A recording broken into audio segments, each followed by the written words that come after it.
Hey, sister, this is Misty Williams, founder of HealingRosie.com, and I'm so excited to welcome you to Rosie Radio. Tune in to find clarity, direction, and hope for your healing. New episodes drop every Tuesday. We created this show to empower you to regain control of your life and feel like yourself again. Yes, sister, it is possible. All right, you guys, I'm here with my dear friend, Dr. Mariza Snyder, my sister from another mister. Is that even a thing? I don't even know how that works exactly. I think it's from another mother. But it doesn't rhyme. It doesn't rhyme. I know it doesn't. I love talking to Dr. Mariza about all things health and hormones because she really gets the female experience and what it's like to be a woman navigating this journey. And we're going to talk about a topic that has been getting lots of airtime in our space, not just lately. It kind of goes in waves where I feel like we talk heavily about metabolic flexibility and then the conversation wanes and then it comes back really strong again. You know, we're talking about metabolic flexibility and what does that mean? And I can tell you as someone who has really struggled metabolically because it turns out I had mercury toxicity and mold and, you know, all these other things that were undetected for a very long time. I thought of myself as someone who had a broken metabolism or my metabolism isn't as good as other people. And I thought of that in the sense of like fat burning and, you know, just the ability to release weight or the ability to, or just the energy. You know, there's times that sometimes I feel really high energy. And then there's other times that I am like the wheels are off the bus. I am broken right now. I'm just exhausted. Right. So there's a whole lot to this very loaded term metabolism and to this idea or concept of metabolic flexibility. And I'm excited today to have this conversation with Dr. Mariza because we're going to take a look at this through the lens of a woman's biology. We're going to talk about this through the lens of maybe perimenopause and menopause, dealing with a lot of hormonal changes in our bodies as we get older. And this is going to be a really empowering conversation. One of the things I always love about Dr. Mariza is she can talk about these complex scientific ideas, these health topics that are, you know, really geeky. And she can also get really practical with you. Like, here's the things, like, let's just cut to the chase here. Here's what you can do. Here's the things that are really important to do. So we're going to have a little science geeky and we're going to have a little bit of practical, hey man, let's Dear Abby this, answer some questions and, you know, show me how it's done. So this is going to be a fantastic conversation today. Dr. Mariza Snyder is a functional practitioner, women's hormone expert, and the author of 8 books. The newest one, The Essential Oils Menopause Solution, focuses on solutions for women in perimenopause and menopause. And the number 1 national best-selling book, The Essential Oils Hormone Solution, focuses on balancing women's hormones naturally. Other best-selling books are The Smart Mom's Guide to Essential Oils and The Dash Diet Cookbook, all of which we will link in our show notes today. And I'm super excited you're here, Dr. Mariza. Yay, me too. I am really excited to dive into the geeky and then most importantly, what we can do now and in the next 7 days to really start to create transformations. Girl, you know me, I'm all about the quick and easy wins and we all deserve them. Yes. Well, let's just talk about this. Let's talk about metabolism. Let's just start with like the fundamental piece of metabolic flexibility. What is metabolism anyway? Yeah, absolutely. It's the ability for our body to take substrates, whether they are sugar substrates, carbohydrate substrates, or they are protein substrates, which isn't often protein. If we have too much protein, that will convert over to sugar. We have through gluconeogenesis. And then we have what I call like the long-term reserves, which is our fat substrates. And all of that happens in the mitochondria. And that is really the conversation I want to lead us to, which is mitochondrial health. Like all real metabolism, although clearly processes are happening in the cells all over the place all the time. Like for our cells to do any minor little process, go through any kind of pathway, break anything down, that requires metabolic function. That requires some level of energy. For you and I to even just look at each other, for you and I to like wink at each other, that required millions and millions and millions of cells to all use metabolic function, break down substrates into energy to do that. And so when it comes down to metabolism, it really all dials down to our mitochondria and their ability to shift between burning carbohydrate, glucose substrates and fat substrates. Right? That's what it's going to come down to. And the more that we're able to shift, when your mitochondria can pull from our fat storage and then or pull from our sugar storage, whether it's glycogen from the liver or we're pulling it from the muscles, that level of our ability to switch back and forth just gives our body flexibility in the sense that we can have long-term energy. And how that shows up is we don't crash at 11:30 a.m. or we don't crash between 3 and 4 p.m. We wake up feeling refreshed and energized. I mean, who doesn't want to wake up feeling good. And that has everything to do with how healthy our mitochondria are. Now, food is just one of the major areas for our mitochondria to be healthy. There are a lot of other ways that our mitochondria can struggle, like they can go into stranger danger mode, as I like to call them. And then there's ways that we can really create a more robust, more healthy, we can actually build out our mitochondrial reserve in every cell in the body. And I have no problem getting into that as well. So what I'm thinking about as I'm listening to you talk is the women, flabby, foggy, and fatigued. We can all describe our symptoms and what we're feeling, what we're dealing with, especially as we start moving into perimenopause and menopause. We're experiencing a lot of these symptoms. What's happening at the mitochondrial level that is setting off that sequence of events that eventually leads to us feeling flabby, foggy, and fatigued? Absolutely. So really what's going on a mitochondrial level is, one, they are retiring out. They're just not working properly. They're just, they aren't firing on all cylinders the way that they should. And then we're also not making more. We're losing them and not replacing them. And so like any other part of the cell, it all wears down, right? We replace cells, we replace mitochondria. And as either toxins, whether it is perceived stress that we're dealing with, right? The multitude of our lifestyle is wearing on us. I think of women, we are usually the common denominator for everything in life. And it all lands on our plate. So how we're managing that, the foods that we're consuming, particularly hydrogenated fats and processed refined sugar, is going to gunk up those mitochondria.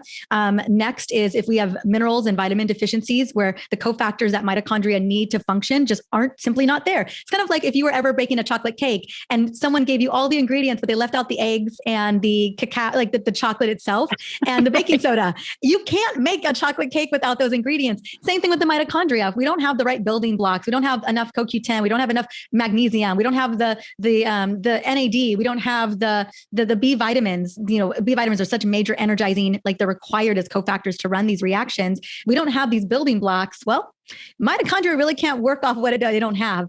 Other things that are going to have an impact on mitochondria is not getting a break. They don't do well if you're constantly snacking all day long. They need a break. That's why intermittent fasting is so beneficial for mitochondria. It's giving them the opportunity to clean up shop and to repair. Other things is, types of hormesis, like saunas or cold showers is great for mitochondria. Being outside is great for mitochondria. So getting sunlight, walking outside is great. Also stressing those muscles. We lose muscle mass starting in our 30s, and our muscle is an organ of longevity. So if we don't maintain that muscle mass, our mitochondria are going to feel that. And then toxins, like you said, you talked about having a mold toxicity. You talked about having a heavy metal toxicity. Let me tell you, your mitochondria did not appreciate that at all. They did not appreciate it. I can definitely tell you that's true. They did not. They're just like stranger danger. Like I think of mitochondria as the divas of your cell, and they operate in an ideal. They want specific things in order to function optimally. And when that isn't happening, they're kind of the litmus test for whether you've got energy or not. And what's really fascinating about mitochondria is, this is probably my favorite fact about them, is on average, we have about 2,000 to 3,000 per cell in the body on average, an average cell. But in the brain, there's up to 10,000. But where we have the majority, like the most mitochondria per cell in both men and women, is women in our ovaries. And not surprised there, because you think about the process of getting pregnant, just running the menstrual cycle every single month is such an energetic driven process. It requires so much energy to do it.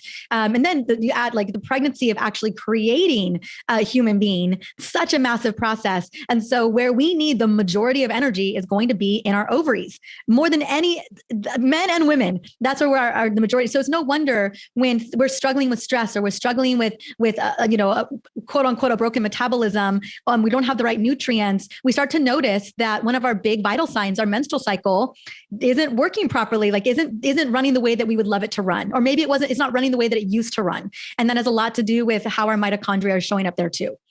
One of the things that's been a recent geek out for me, and I'm probably late to the party on this one by some standards, is I recently did a hair tissue mineral analysis. And, I hear all the talks about how important magnesium is and potassium is. And I mean, I'm taking a lot of things. Yes. And it was very confronting to actually look at my test results and be like, what do you mean my magnesium's off the charts, but I'm not absorbing it?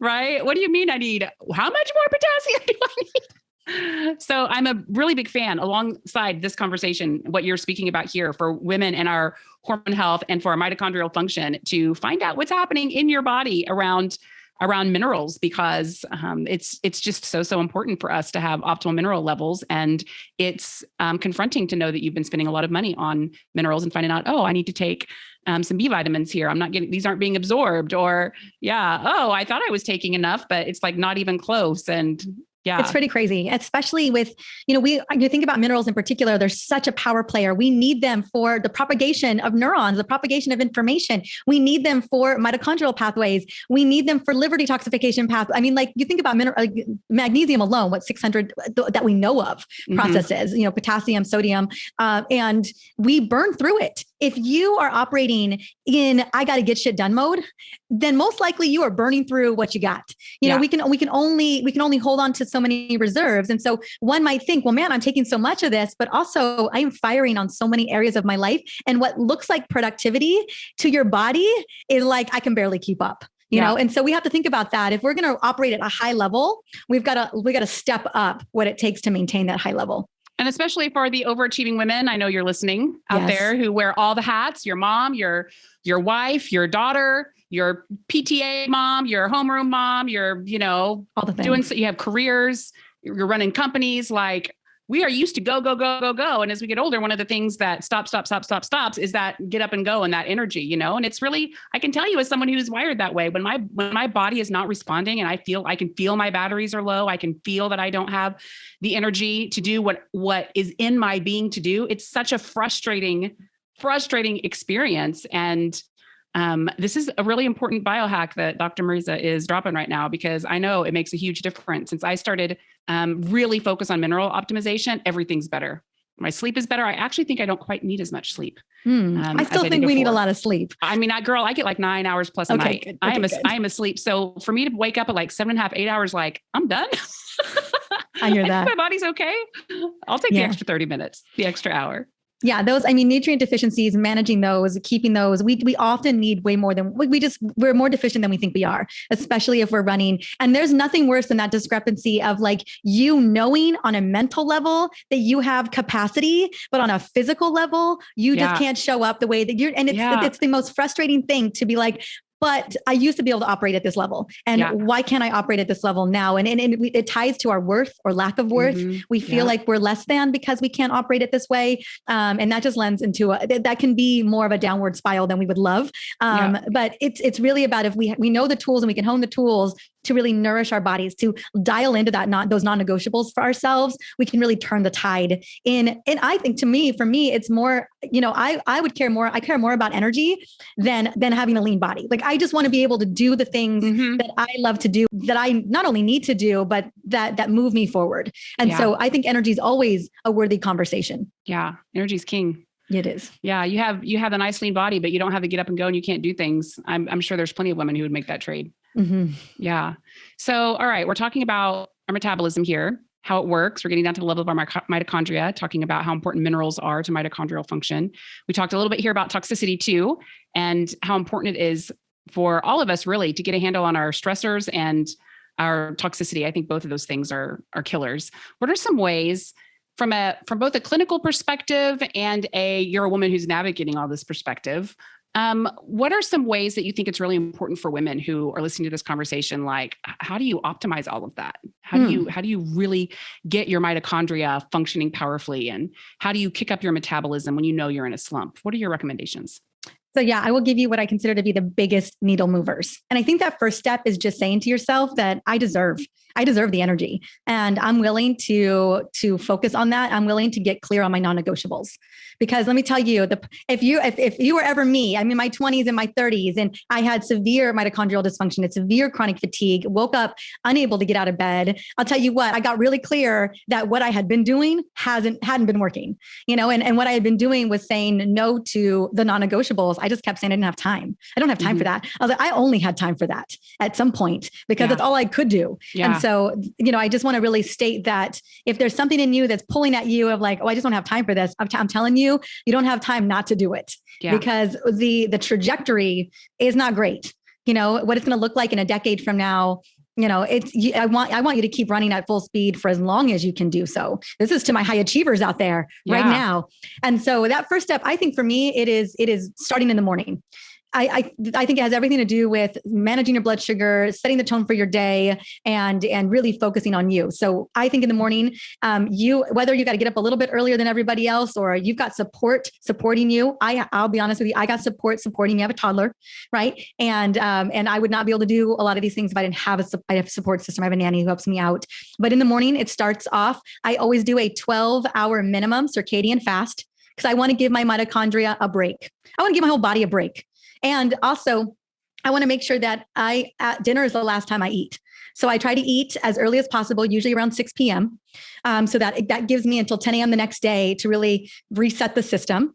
Also gives my brain an opportunity to clean up shop, gives my cells an opportunity, definitely gives my mitochondria an opportunity to kind of do their thing. And then the next day I get up, I drink a big glass of water with lemon, and I really focus on like, how can I set the tone for my day? One of my favorite quotes is by Louise Hayes, which she said, how you start your morning is how you live your day. How you live your day is how you live your life.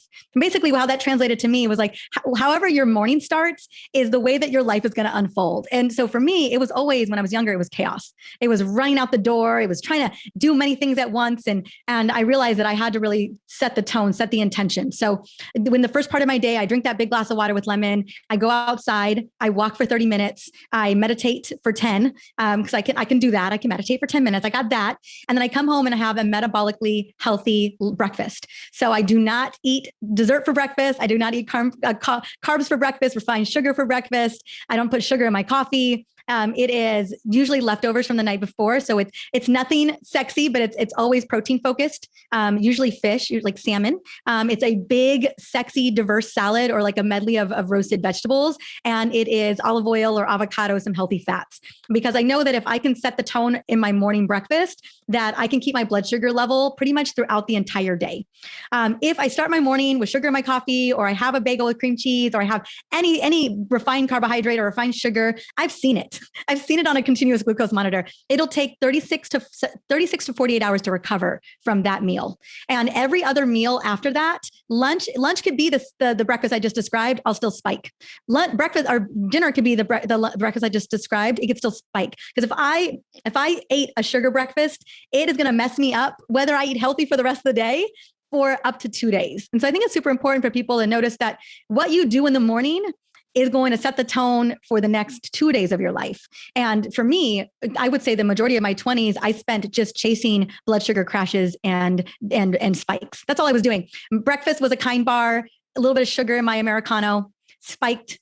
11:30, I was about to kill somebody because I was so hungry, ate a little something, then have lunch. And then my nasty crash was always at 2 or 3 o'clock in the afternoon. And the only way to crawl out of that pit of exhaustion was caffeine and sugar.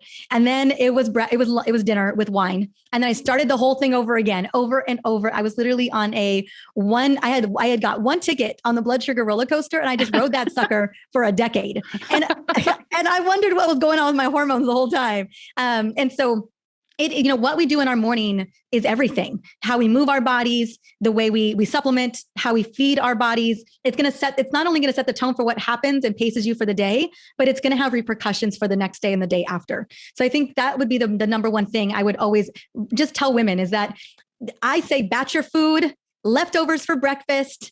It's dinner in the morning, whenever you break your fast, and make it as savory as possible, make it protein focused as possible so that you are feeling so good moving into the rest of your day. And then move your body, journal, do whatever self-care is necessary to just get you focused on what matters to you, focus on your priorities, and then rock those out. And then in the evening, my big recommendation is eat as early as you possibly can. Girl, I don't got wiggle room. I ain't gonna lie, Misty. I've looked at my CGM many times, and I don't know if it's because I was eating sugar since I was like a year old, but I know now that I don't have a lot of room to play. And at almost 43 years old, it can all look really great. And even if I eat a metabolically healthy dinner, if I eat it too late, I'm still going to potentially spike my glucose. I'm going to essentially spike my blood sugar because my body's like, dude, we have got nowhere to put this. You're not walking, you're not running after dinner. Like we're in like major repair time. We're in like wind down time. Are you really putting substrates in me right now when I'm trying to chill out? And so I've learned, Alex and myself, my husband and myself, that if we can eat before 6 or around 6 and then take a walk after dinner, it's a game change. We can keep our blood sugar stable. We feel great. We go to bed feeling great. and there's no crazy blood sugar variability. And over, like, we notice in a matter of weeks, we just feel like different people. So I want to talk a little bit about the continuous glucose monitor that you just mentioned. Let's talk about, I have actually never, it's been on my mind the last 2 or 3 months. It's time for me to do a continuous glucose monitor. It is. So this will be something that I'm sure I will dive into on future episodes and talk about my experience with it. But I've certainly have enough friends doing this and have heard about their revelations that I appreciate the power of what you learn by putting one on. So why don't you just give us a little education here? Tell us about the continuous glucose monitor. How does it work? And maybe a couple of the other things that you learned that were surprising. So I put one on about 6 months postpartum. I was really curious. I have a lot of family members with type 2 diabetes, a lot, and some very near, like really close to me, and family members who were showing high levels of insulin resistance via their hemoglobin A1C. And so I'm talking about like my mama or my husband's mom, or, or my sister. Like these are like my women, in my life. And so, and I was thinking about all the years that I struggled with hormone issues and how I really blamed it on my stress response system. But then I thought to myself, what if it wasn't just my stress response system? What if I was on a sugar roller coaster? I was on a sugar yo-yo, and like my mama and my sister. So I put the CGM on and learned very quickly that I had very little wiggle room. It didn't take a lot to spike my blood sugar. So talk a little bit about what a CGM is. It's a device that you put on your arm or maybe on your stomach, and it is detecting in real time the interstitial fluid, the glucose inside of that fluid. And at any given time, you can scan it and it will read what's going on. Now, a blood sugar response happens about 2 to 3 hours after a meal. So you can kind of see what goes on. And over that time, when you first get one, you're just going to be scanning it all day long, probably like 100 times, just to kind of see what happens. You're curious. Yeah, you're super curious. And you're going to be curious about trends. I tested a lot of theories with it, and really got a good sense of things. Will it really crash if I eat this donut? Yes. Will it really crash if I just have a little bit of sugar in something? Or will it really, some of my biggest aha moments was, no surprise, but kind of a surprise for me was anytime I loved sweet potatoes. They're on my autoimmune protocol. They're on my gut and liver protocols. And I thought they were super safe. Little did I know, anytime I eat sweet potatoes, I spike. And so this was a good lesson. So I realized that even foods that seemed innocuous to me, that seemed pretty safe, I did not have a tolerance for those foods. And everybody's different. But what I really walked away from was that I really lacked a lot of the metabolic flexibility that I thought I had.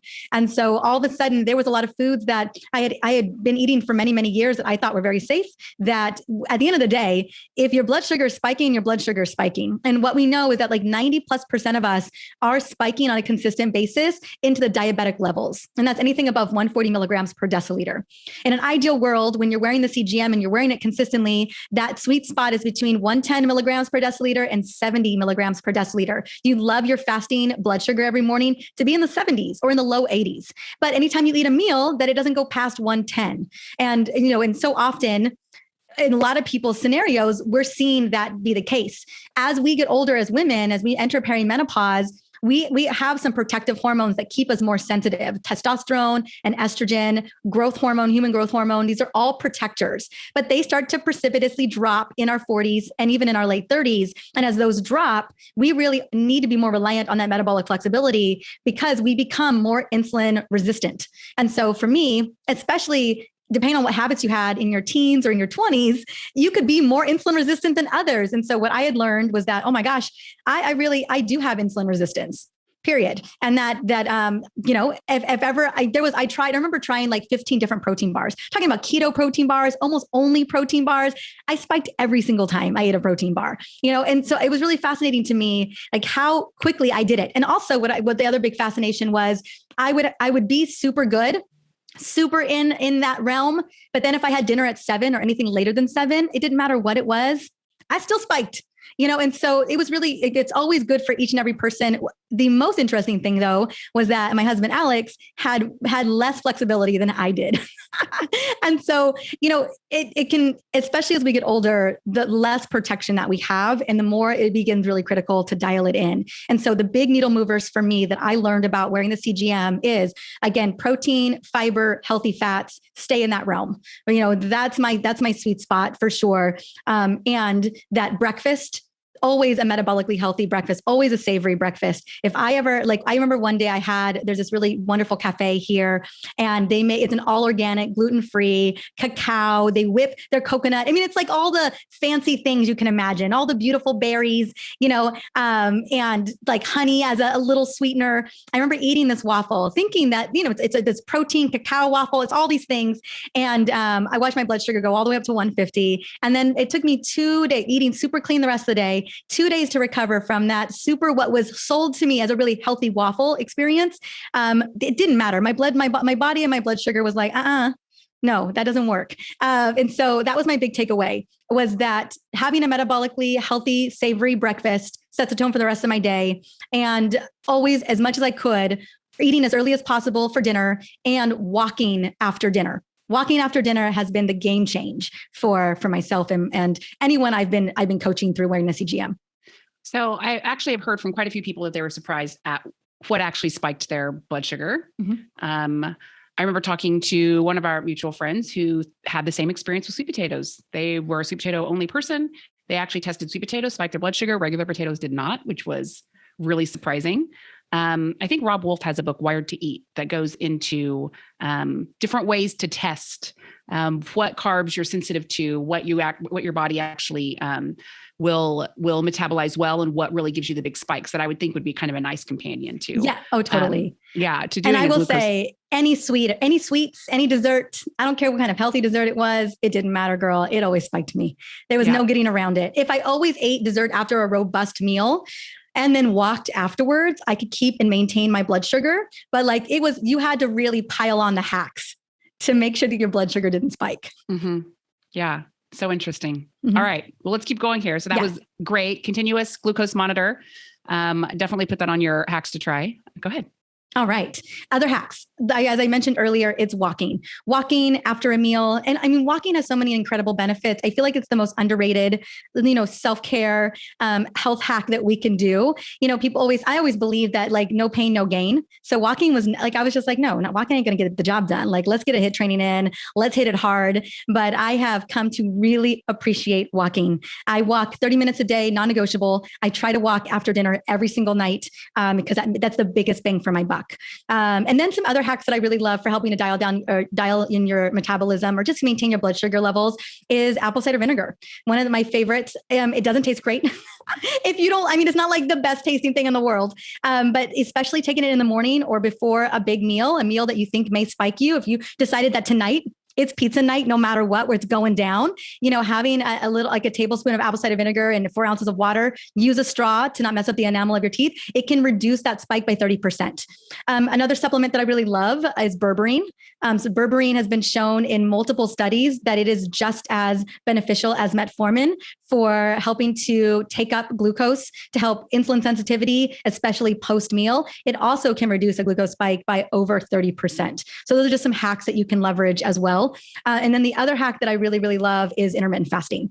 That one is a game changer. And I always recommend a good starting place is 12 hours. I talked about that for the mitochondria, but also specifically for helping to stabilize your blood sugar, for helping to really give your brain a reset. I think a 12-hour fast is very doable. And, if a 12-hour fast is all you can do, then great. But if you can get up to a 16 to 18-hour fast, even better, because then you kick off cellular autophagy, which is really phenomenal for your mitochondria as well. So even though I'm breastfeeding, I do at least a minimum of a 12-hour fast every single day. And usually it's between 12 and 14 hours for me. I'm a little careful. The research on intermittent fasting and breastfeeding is, we still haven't, like a lot of other women's studies, we've got some work to do there. Yes.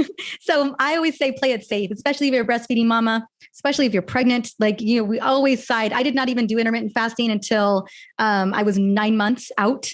I just, I ate when I was feeding 24/7 at that time. And so again, I just wanted to share my own personal experience in it. But I do believe that after at least 6 to 9 months, if you're still breastfeeding, a 12-hour fast can totally work. Yeah. Yeah. I've gotten pretty good results with doing a 12-hour fast too. There's a lot of not controversy. There's a variety of experiences that women have while intermittent fasting. Yes. And so this is something that I think people should get really educated on and not approach it like because it worked really well for someone else to do a, 5-hour eating window, then that's what I should be doing. The overachiever in me always wants to do just like you, like I'm going to go hard, go big. We need a 20-hour fasted window. All right, let's do it, but that isn't always the best thing for our bodies. No, it's especially not. when we're still cycling. So especially when we're still cycling, especially if we've got a lot of other stressors on our plate, hands down at one point in our life, we're going to have hormone imbalances. Hormones, there's too much at play. There's too much responsible for them to work properly. They're too responsible in running reactions in the body for things to not get gunked up, for things to not get messed up. And in this world that we live in, we just can't live in a glass bottle or a glass bubble. You know what I'm saying? Like everything's going to come at us. Life, agendas, emails, toxins, we're going to get exposed to things that inadvertently on accident is going to happen. And so it's about, it's also about knowing your body, Misty. And we're always experimenting. I think if you're open to that idea of always experimenting, then you're not just stuck in like, okay, I've got to go the hardest, I got to do the hardest workout. I've got to do the hardest fast. Especially when it comes to our endocrine system, it's so delicate and it, things have got to just be really like that sweet Goldilocks place for things to work well, that extremes do not do well by us. Mm-hmm.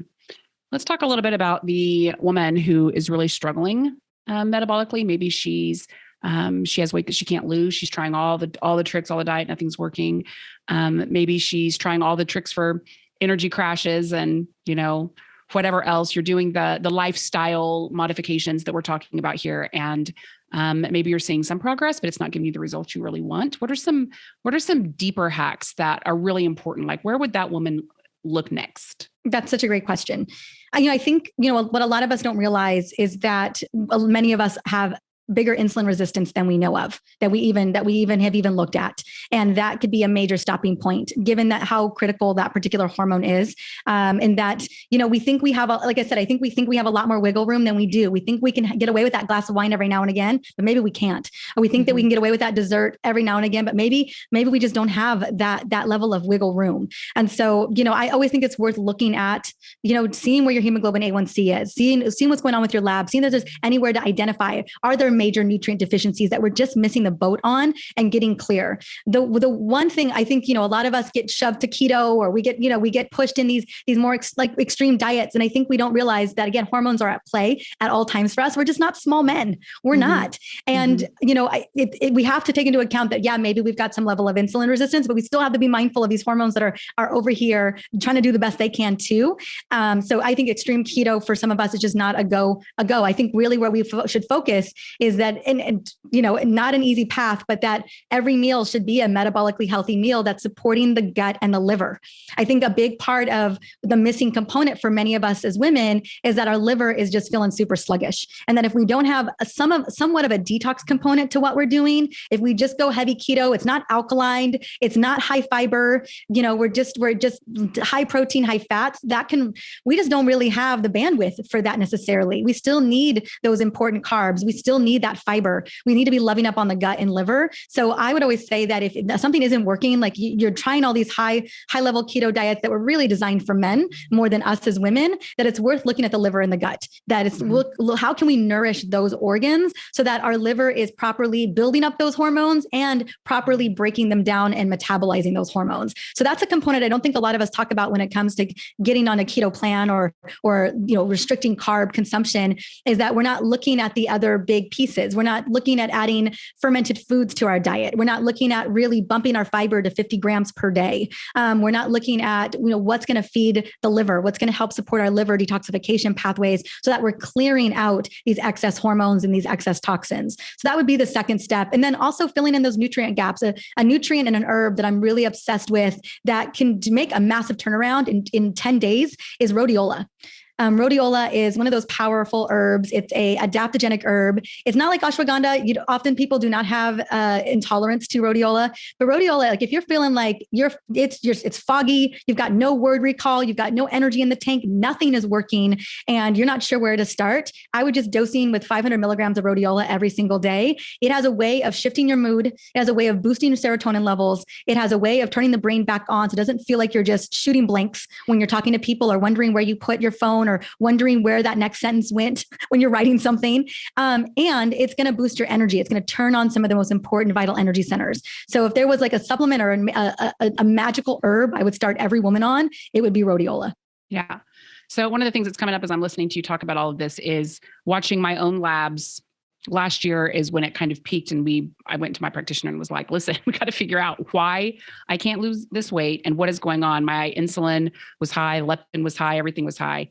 We looked up a couple of other markers, 2 inflammatory markers that were showing major inflammation. And she's like, we've got to uncover what this is. And so that's when we found the mold and the fungus. And, fortunately, 8 months later, I've been able to release the weight that I had gained and, all those frustrations. But I just want to mention this in light of the conversation we're having, which I think is so powerful. And this is a topic that affects so many women, what's happening with our metabolism. I have been the woman that got really obsessive about everything that I put in my mouth. I see women in my family who are like this. I see women in our community who are like this. And we're trying to control our metabolism with food alone. And I just want to put on everyone's radar that there are other really big pieces. You just talked about how important the liver was, but when you have big stressors in your life, in your body, mold and metals, you've really got to get these things out of your body so that your body is going to actually function better. And, I don't want to have this conversation without really emphasizing that, because I know there's so many women who are trying so hard with the food, right? And trying so hard with what is the magic formula of what I need to do so that I can release and let go, or so that I can have more energy. And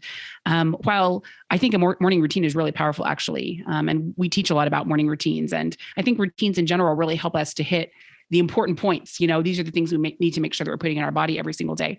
We also need to look deeper and see what we can do to give our liver some support, and see what we can do to uncover the toxins, make some different decisions about the stress that we're allowing to continue to propagate in our lives, right? Because our bodies can only take so much. You can't eat your way out of chronic stress. Yeah. You just can't. I mean, can you hopefully give your mitochondria a little bit of what they need so that when you hit that stress, it's got a little bit of a buffer? Sure. But you absolutely can't. If you're living a life that is just full of, slaying dragons 24/7, you're going to constantly be on high alert. You're going to constantly be driving that stress response system. And at the end of the day, your body is always going to favor survival over anything else. It always will. And if everything feels like survival, then you're always going to be stuck. Probably my greatest lesson. And it's really important to dive deep, dig in. Why is it that I'm operating in survival mode? What is it about my past or my childhood that this has become the superpower that I am choosing to wield? And really dig in. Where is the unworthiness coming from? Where is the, I'm just not feeling lovable coming from? I had this epiphany moment when every time we're running late, there's the surge of anxious, fearful energy in me that overtakes me. Especially doctor's appointments or things I'm like, we need to be on time. My husband, not so much. He likes to be late. I don't like to be late. I've released a lot of it, but there are specific times where, I'm lit up if we're running late. And now I've been working on sitting with it. Like if I'll feel it come up, it'll pit in my stomach. It'll start rising into my brain. And I know now to just calm it down, because me firing off at my husband, especially with my child in the car, ain't gonna do nobody no favors, because it never ends well. But I wanted to understand why is it I get this crazy surge of emotion that hits me like a Mack truck when we're running late. Like, where's that from? And where it's from is my parents divorced when I was really young. And my dad would come from Bakersfield. My mom would come from Orange County. And we all met in Visalia. That was like the meeting point. And a lot of the time when we were meeting, my mom would be up to 3 hours late. And my dad would tell my sister and I that my mom cared so little about us that most likely she was never going to show. And there were days where I thought my mom wasn't going to show up. She wasn't going to arrive. See, and that I meant so little to her that she could be that late. And he would threaten to turn around and take us back to his house. And this happened all the time. This happened, many, many weekends this was going down. And it got to a point where there was just so much anxiety around if my mom was going to show or not. And there was so much shame around ever being late to anything that when I finally tapped into this need to be urgently on time everywhere, at the sacrifice of my own health, at the sacrifice of my relationship, there was just this deep shame and fear around my not being worthy of someone showing up for me like my mom. Mm-hmm. And so as we tap into this stuff and we start to realize, well, holy shoot, this is how this is why I operate this way in my life. Like, am I on time? Yeah. Does it look good on paper? Sure. But like, how well is it doing for my stress response system? And how is it doing in my relationships? What am I modeling for my son? And so I think, yeah, we got to do that deeper work too, of like uncovering, this is just one example of the many things that happen that I just kind of really got clear on this last couple of weeks of like, what's the driver? Why am I pushing myself so hard? Why do I feel the need to have so much going on, to slay so many dragons all the time? You know, what if life didn't have dragons to slay? That's an interesting idea, you know? And so, yeah, there is deeper stuff, whether it's a pathogen or it's a chemical, or it's just these old belief patternings that just keep showing up for us. It's important to untether those as well. So I want to talk to the woman. I may or may not be this woman, and I may or may not have a lot of friends that are this woman, who is the woman that makes everything okay.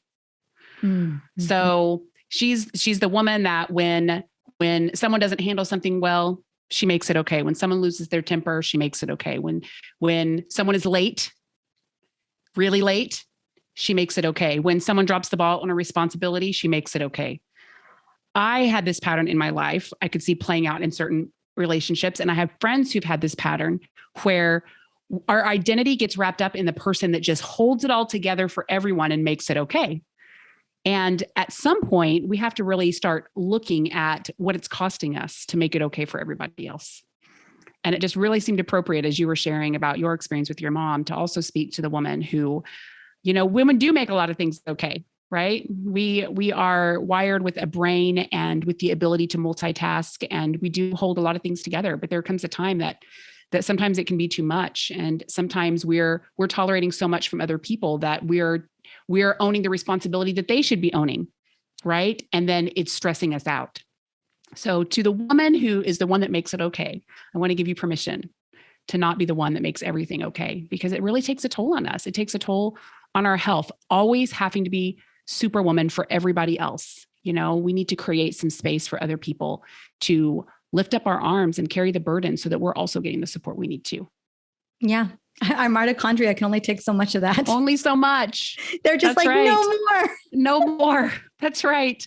It gets overwhelming. Yeah. And there's this fear too that underlies that of like, if I'm not the one making it okay, what's the fallout? You know, what happens when things start crumbling? And it's I'm not going to say that there isn't going to be a fallout, but I know in my own instance, when I started realizing that I didn't get near the support that I really needed in my life, there was a hard 2-year period of letting go and letting a lot of things burn up and fall away. And, you know, now I'm 6 years past that time, 7 years past that time. And wow, what a difference in my life every day. And I know that a lot of that stress I was conditioned to take on, and it wasn't serving me to hold that together.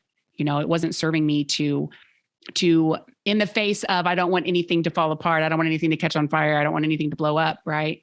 I'm basically sacrificing my body and my health. And, you know, sometimes we just need to count the costs a little bit differently. Maybe the fire that's going to happen here in the next year or two isn't the worst thing.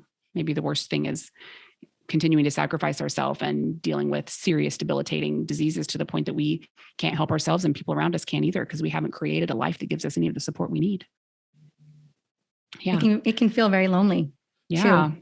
It can feel really lonely. I absolutely have felt really lonely in my life because I was doing for everyone else. Yeah.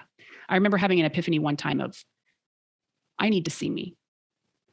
I had gone through this period of wishing that other people would see everything I was doing and everything I was sacrificing and feeling invisible, as you just said. And actually, I needed to see me. I needed to stop making myself invisible by not speaking up, by fixing it for everybody else, by handling all the things all the time, right? So it's a confronting area that I think as women, most of us will need to look at, but man, there's a lot of liberation there and a lot of healing on the other side of it. And a lot of self-love too. Yeah. Like that's if we've been taught to put everyone first and sacrifice ourselves because that's just the way it is for us. That's the lot in life. If you're feeling crappy, I can't tell you how many times when I was feeling crappy early on, I would ask, and every answer I got was, well, that's just the way it is. Yeah. That's just the way it is for women. Like, that's just how it's going to be. And I was like, this doesn't, okay. All right. Okay. All right. I'm just going to like shove down that thought of like, this doesn't seem right. Right. But like, if that's how it's supposed to be, all right, let's just keep going. And until you can't, and that happens at all different ages for us. And it's usually the until you can't moment that you realize you're like, man, I really should have been. Yeah. I should have been paying attention to that earlier. But yeah, I think I think hopefully we're learning, especially as we take on more responsibilities, that we just deserve it. I'm a big fan of deserving. Like, women just deserve it, deserve the wins, deserve the self-love, deserve the recognition, deserve to put you first. Because we deserve the nanny and the housekeeper and the whatever, we're taking on all this responsibility and Yeah, absolutely. We are. And at the end of and here's the thing, this is the whole thing. The whole kit and caboodle is that you're never not going to keep doing for others. You're not. So at least do for you too. Yeah. It's all going to keep coming back around to everybody else. Don't think that it's not, because everyone's going to keep asking for you. Yeah. That's never going to, I bet my son is asking I bet he's asking for me right now. He's like, where is she? Where's the milk lady? Where'd she go? Yeah. When she comes down, I'll hear her down the stairs. You know what I'm saying? Like, I ain't going to stop asking for stuff. That's right. He's not. Your husband's not. Alex isn't going to stop. I know. I barely kicked him out of this room before. Should have heard him. Oh, what about we got to do this? We got to do this. And I was like, can you just get out of here so I can get focused?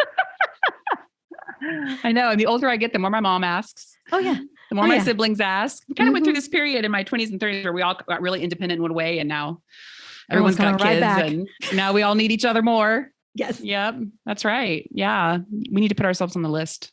Yes. So yes, definitely. It's important. I mean, we make decisions about food every day. And I always want to be thinking about like, well, what's going to be my future brain? I want to know if my brain is going to be built off of salmon and salads, or it's going to be built off of nachos and ice cream. You know what I'm saying? Like, I want that. What does that future brain look like? But at the same time, what are your non-negotiables? What are the things that you have got to do for you, not for nobody else, but for you? For me, that is walking every day by myself. Do not try to join me on my own walk. I don't need you all up in my ear, telling me this or that. Number 2 is, loving up my body with foods that I love, then also meditating. Like, those are the 3 non-negotiables for me. And if I don't do those consistently, you don't want to be around me. I'm not my best self. This has been amazing. So many good nuggets in here. I hope that everyone listening is able to take some things away that you can start thinking about, apply right now, put yourself on your list, consider getting a glucose monitor and see what's happening inside your body, and consider what you need to do to really get your health on the rails. We've talked a little bit about testing and going deeper and looking for stuff. Make sure that you're working with someone who can really help you figure some of this stuff out, because lifestyle is super important. Like, we're not going to heal without creating a great lifestyle. But I've learned the very hard way that oftentimes lifestyle is not enough. We also need the support of a really great practitioner, and we need to run the right tests and figure out what's happening in our body. So this is good stuff, Mariza. Thank you so much. Why don't you tell everyone, if they want to find more information about you, where can they find you online? Absolutely. So I have a podcast that is literally fully devoted to women and helping them become the CEO of their health. Because at the end of the day, that's who we can rely on the most, is ourselves. It's just, that is the way it is. And then I also have books. They're all on Amazon, all 8 of them. And I have a great hormone recipe guide that are all of my favorite foods, super easy to make. I love easy. And it focuses on metabolically healthy meals, loving your gut, liver, and balancing your blood sugar. You don't have to think about it. They're just easy to implement. So we can add that little guide in as well if you like. Awesome. I love it. All right. We're going to have all this stuff linked in the show notes. You guys go check out Dr. Mariza and all her awesome stuff. Thank you so much for spending time with me today. Oh, thank you. All right. I appreciate it. We'll see you guys soon. Bye for now. That's it for this week's episode. Thank you for listening. I hope you're feeling more empowered to overcome your flabby, foggy, and fatigued, and to reclaim your life. If you haven't subscribed yet, don't forget to hit that subscribe button right now so you don't miss any of our episodes. We have some awesome shows coming right up. I love reading your reviews and comments too. They inspire me and encourage other Rosies to hang out with us and learn all these amazing strategies for healing and living our best lives. Till next time, sister. Bye.